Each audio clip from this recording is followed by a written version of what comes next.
Bonjour, bonsoir et bienvenue à tous pour la troisième vidéo de la récapitulative du plan pour le marathon de Berlin 2024. Les choses s'accélèrent puisqu'on va aborder les semaines 7 à 11 et un petit pré-bilan en fin de vidéo.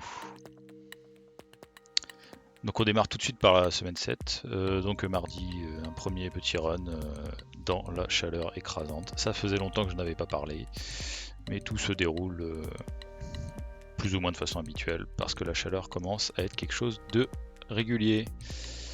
Mercredi, pareil, un footing lent, très lent, 5,41, parce qu'on était encore dans la chaleur, on dépassait les 30 degrés.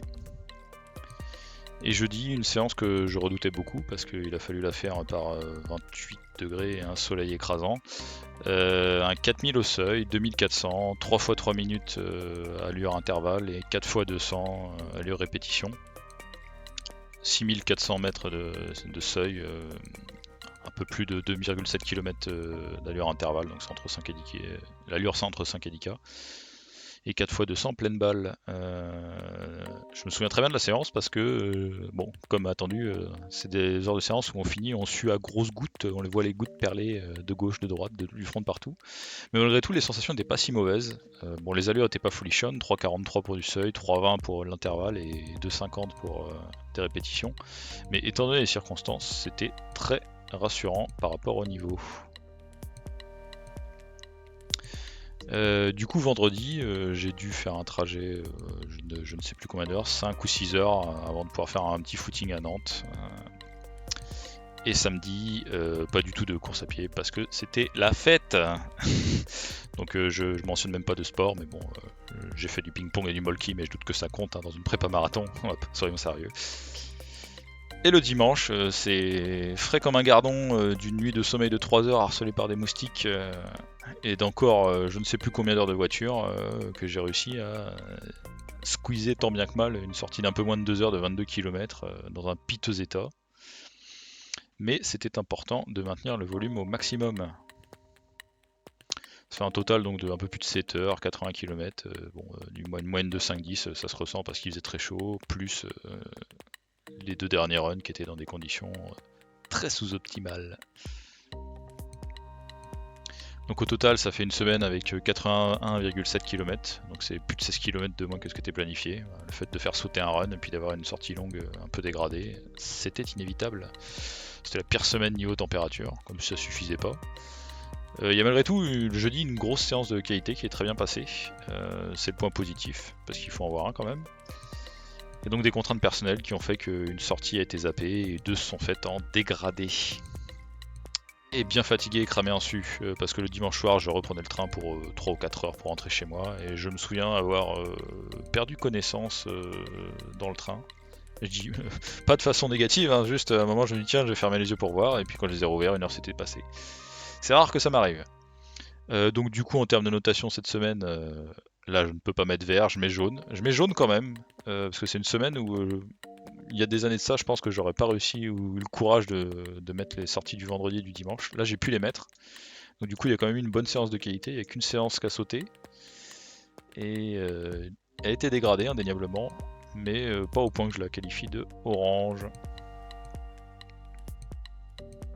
Donc on passe sur la semaine 8, de retour dans des conditions plus normales.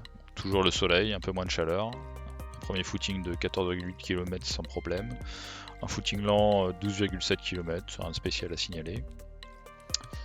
Une séance que je comptais faire sur piste, mais qui n'a pas pu être possible parce que le jeudi c'était le 15 août, c'était férié, la piste était donc fermée. Elle a donc été adaptée pour aller faire à la place autour d'un étang sur route, pas de façon parfaitement plate, et au temps et pas à la distance parce que la distance GPS c'est pas fiable. Mais l'effort a été donc équivalent, j'ai pu faire rentrer la séance quand même et j'en étais relativement satisfait. Du coup, ça a fait un peu plus de 9,2 km au seuil, à 3,41 de moyenne. Le tout avec un parcours non plat, explosé plein soleil sur une route bitume, c'est quand même très satisfaisant aussi de mon point de vue. Donc vendredi, une petite sortie lente, facile, sans problème à 5,24. Le samedi, une sortie un peu plus longue, mais lente et facile, tranquille. Et le dimanche, la pire sortie longue que j'ai fait de cette préparation, une des pires sorties longues que j'ai eu à faire. Je crois qu'il faisait 31. En dérive cardio totale du début à la fin, je crois que je me suis arrêté 3 fois pour tenter de limiter la casse à l'ombre en buvant abondamment, mais bon, quand il fait trop chaud, c'est inévitable. Du coup, quand même 28,7 km, 2h02, 4,17 de moyenne, mais le cardio qui a pété pour atteindre jusqu'à bien plus que les 85% de fréquence cardiaque max que je veux pas dépasser. Mais elle est rentrée quand même, c'est ça le plus important. Ça fait donc une semaine au total de 8h02 et 100 km. Deuxième fois de ma vie que je fais une semaine de 100 km, donc quand même une grande satisfaction.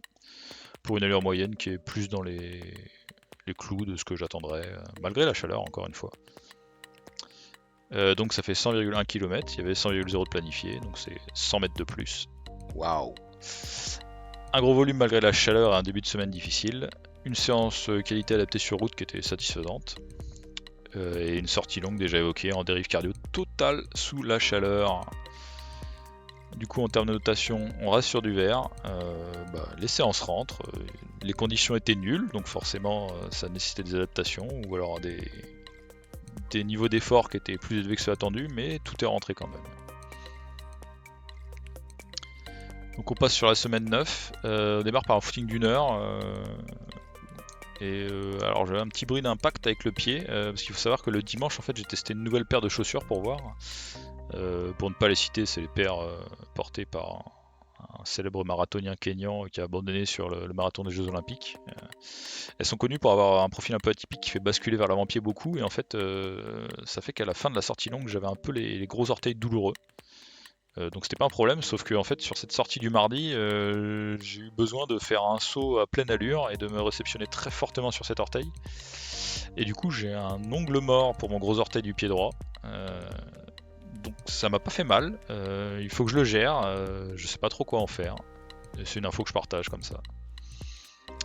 C'est la première fois que ça m'arrive, je précise. En dehors de ça, pas de problème. Mercredi, un footing lent tranquille, 5,21. Le jeudi, une séance de qualité, 3 fois 2200 au seuil et 5 fois 200 et encore en 2200. Et là, c'est une séance qui rassure beaucoup parce que pour une fois, il n'y avait pas la chaleur et du coup, les allures s'en sont ressorties, surtout au seuil. 3,37 sur les 3 premiers 2200. Les 200 se sont faits à 2,52 de moyenne, donc en 34-35 secondes pour les 200. Et le dernier 2200 à 3,30 de moyenne. C'est absolument n'importe quoi. Je pense que c'est les 200, faire des 200 mètres avant, ça a dû délier quelque chose dans les jambes. Du coup, ça allait beaucoup plus vite. C'est une séance qui est très rassurante parce que j'évoque beaucoup le fait que mon allure seuil est un peu lente par rapport à ce que je devrais viser. Mais c'est très lié aux aléas climatiques. Et là, c'est une preuve que, effectivement, tout de suite, quand on passe sous les 24, il faisait 21 degrés encore, ça se ressent tout de suite. Le footing de récup au retour, je l'ai évoqué plusieurs fois auparavant. Et là, malgré cette grosse séance, vous pouvez voir que le footing était plus rapide avec un cardio plus faible en plus, donc c'est que le niveau de fatigue n'était pas si élevé que ça. Un autre bon signe, il faisait aussi plus frais, donc la récup était meilleure. Donc vendredi, un petit footing lent, tranquillement, 5,21. Samedi, un autre footing lent, 11 km à 5,18. On voit que les allures de footing lent commencent à s'accélérer aussi, sans forcer. Et dimanche, une sortie de 1h30 pépère, 18 km, en accompagnement avec quelqu'un. C'était ma semaine bas volume, donc tout roulait. Donc ça fait un total de 83 km pour 6h50. Du coup, cette semaine, il y avait 83 km planifiés, il y a eu 190 mètres de plus. C'était une semaine de récupération à bas volume, mais avec une grosse séance de qualité qui montre enfin des progrès. Et des allures faciles qui deviennent plus rapides, avec une corrélation très forte avec la température. Quand ça baisse, on va plus vite pour le même niveau d'effort. En espérant que c'était la semaine de la fin des grosses chaleurs. Donc la notation de cette semaine, c'est vert, aucun problème, tout roulait. On passe à la semaine 10 et on démarre sur un peu plus de volume, une sortie d'1h10, près de 15 km. Rien de spécial à signaler. Le mercredi, une sortie de 1h07, 12,7 km. Tout roulait aussi tranquille. Le jeudi, c'était une semaine sans séance qualité, donc j'ai juste fait une petite moitié de la séance tempo. Tempo, ça va rien dire, hein. J'ai juste changé de paire de chaussures pour aller sur quelque chose de plus dynamique et aller à du 4,20, 4,30 hein, pour expliquer les choses grossièrement. Vendredi, donc un footing lent sans problème, rien à signaler. Le samedi, il a refait chaud, juste ce samedi particulièrement, donc du coup les allures se sont fait ressortir. Le cardio a pris 1 ou 2 battements, mais c'était gérable. Et dimanche, une sortie longue qui était bien plus plaisante que la semaine d'avant. Plus vite, 5 secondes au kilomètre plus vite, avec un cardio plus bas pour quasiment la même distance, pratiquement 28 km. Ça fait donc un total de 7h52 pour 98,46 km. Il y avait 97,4 de planifié, donc ça fait un peu plus d'1 kilomètre de plus. C'était une semaine sans grosse séance qualité avec un haut volume, avec une très bonne sortie longue, sans forcer, et des allures faciles, corrélation très forte avec la température encore une fois. Et un samedi chaud, mais une semaine qui était globalement positive à tous les niveaux. Donc du coup, c'est du vert encore, tout va très bien. Et la semaine 11, on augmente encore le volume, 15,2 km pour une séance footing avec un petit passage dans la forêt pour un peu varier, faire du sentier et un tout petit peu de dénivelé, un tout petit peu. J'expliquerai pourquoi ultérieurement. Le mercredi, un footing lent, il a fait très chaud tout de suite, boum, impact direct sur la vitesse, comme d'habitude. Le jeudi, une petite séance 3 x 1600, c'est la séance typique les semaines où il y a une course le dimanche. Ces 3 x 1600 se sont faits à 3,36 de moyenne, sans forcer. Le vendredi, un footing de un peu moins d'une heure seulement, à 5,12. Je crois que j'ai jamais été aussi vite en faisant un footing lent. Le samedi, j'ai très légèrement raccourci pour faire un footing 12,4 km et 5 lignes droites, le tout sous une pluie abondante. J'ai été saucé. Et le dimanche, j'avais une petite course, la seule qui a réussi à s'être intégrée dans mon plan. Course de 12 km, le lendemain et le surlendemain de grosse pluie, donc une course nature, donc le chemin était bien saucé, bien gras. Là où est le profil de la course, c'était une course de 12 km où il y avait à peu près 240 de D+, mais avec deux côtes bien sèches. Bon là il y en a une, j'ai mis le focus, je sais pas si la pente était vraiment à 35,3%. Peut-être pas, mais on a dépassé les 20% sans problème et on était à la limite vraiment de plus courir. Le terrain était très gras et j'avais jamais fait cette course avant, donc j'ai pas trop de repères sur ce que valait la performance, mais bon, l'effort était bon, c'était ça le plus important. Ça fait un total de 7h85 km, avec beaucoup plus de D+, sur cette semaine du coup. J'ai pas fait que du plat. Et le bilan, c'est qu'il y avait 100 km de planifié, mais il n'y en a eu que 85,2 d'effectués. Donc c'est un plus bas volume en apparence. Mais il y a eu 35 bornes de vélo, parce que je suis allé à la course en vélo aller-retour, et j'ai fait du double qualité, une petite séance de qualité le jeudi à la place de ce qui était prévu, mais du coup la course c'était une grosse séance de qualité, c'était pratiquement 50 minutes au seuil au final. Et c'était une course qui était faite dans le chaud, parce qu'il avait plu la veille, et il faisait très chaud le lendemain, plus l'humidité dans la forêt, c'était... Le ravitaillement à mi-parcours avec de l'eau était vraiment pas de refus. Les allures de footing lent s'accélèrent, ça je l'ai mentionné. Du coup c'est une semaine que je qualifierais de verte à nouveau. Alors un petit bilan après les 11 semaines sur 15, donc on est sur un volume total de 998,64 km. Il y en avait 1024 de planifiés. Là on voit donc un petit graphique. La courbe bleue c'était ce qui était planifié, la courbe rouge c'est ce qui a été effectué. Alors on voit qu'il y a un creux en semaine 5, 7 et 11. Alors le creux en semaine 5 est explicable tout simplement par le fait qu'il y a eu une sortie vélo. Donc en réalité c'est un faux creux. La semaine 7, vue au tout début, c'est la semaine où j'ai loupé une sortie et j'ai eu 2 sorties dégradées.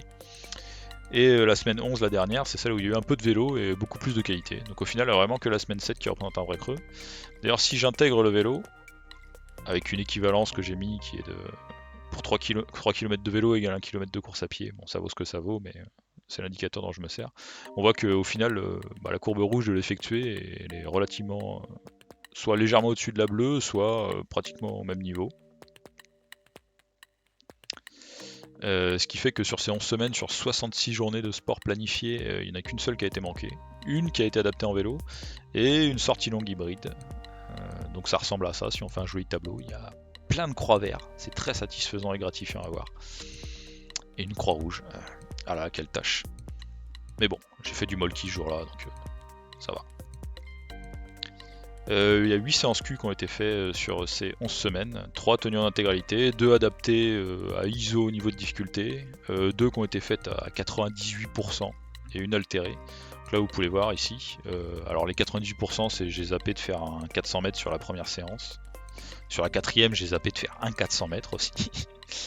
Les adaptés à ISO difficulté c'est le 3x2600 qui est devenu un 3x2100 plus 1200 dû à la chaleur. Et le 3x2600 plus 1500 qui est devenu un 18.6 parce que j'avais pas accès à la piste, donc je n'avais pas les distances exactes. Et la altérée, c'est la dernière, qui a été altérée pour faire quelque chose de plus dur au final, parce que ça a été divisé en 2 séances, et dont une où 50 minutes au seuil quasiment, ce qui est un effort relativement dur quand même. Passer les chaleurs, globalement sur ces 11 semaines, toutes les allures se sont accélérées, que ce soit la sortie longue, l'endurance, le seuil, les intervalles ou les répétitions. Il n'y a aucun pépin physique, aucune alerte majeure. Du coup, l'objectif 2h35 est maintenu. Voilà, merci à tous de m'avoir suivi et à bientôt pour une prochaine vidéo sur Coureur à Stats.